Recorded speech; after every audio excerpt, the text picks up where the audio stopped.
Alors on y va. Dresser le tableau de signes de la fonction f, dont la représentation est donnée ci-dessous. Le tableau de signes, ça veut dire sur quel intervalle la fonction est positive et sur quel intervalle la fonction est négative. C'est très simple. La fonction, elle est positive quand sa courbe représentative est située au-dessus de l'axe des abscisses et elle est négative lorsque sa courbe représentative est située en dessous de l'axe des abscisses. Donc là, si je devais mettre des couleurs, donc on va mettre en rouge tout ce qui est négatif et en vert tout ce qui est positif. Ok? Donc, regardez, en vert, bon, bah, la courbe est verte, mais ça, c'est au-dessus de l'axe des abscisses. Donc, toute cette partie-là, la courbe, les images de n'importe quel nombre compris entre 2 et 4, si je lis les images, je vais toujours trouver des nombres positifs. Toujours, toujours. À chaque fois que je vais lire une image ici, ça va me donner quelque chose de positif. Maintenant, regardez, si je prends cette partie-là de la courbe ou cette partie-là de la courbe, à chaque fois que je vais lire une image, je vais obtenir un nombre négatif.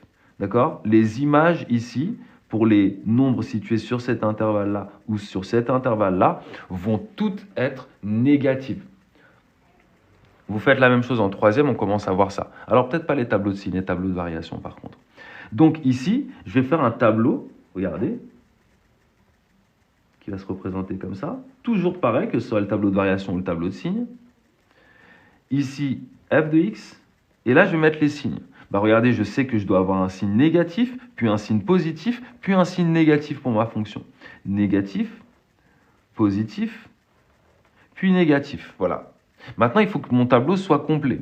À quel moment ça change de signe? Ça change de signe en 2 ici. Vous voyez, 2. Donc là, je vais mettre 2. Ça rechange de signe ici en 4. Donc je vais mettre 4 ici.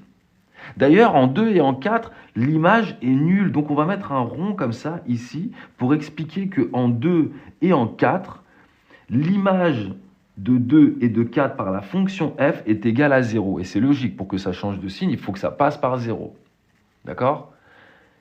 Voilà votre tableau de signes. Alors, vous pouvez, comme vous pouvez ne pas le faire, ici, vous pouvez soit mettre moins l'infini et plus l'infini, parce qu'en fait, votre courbe, elle continue, elle continue, elle continue, elle a des images partout, soit vous vous arrêtez là où le repère s'arrête.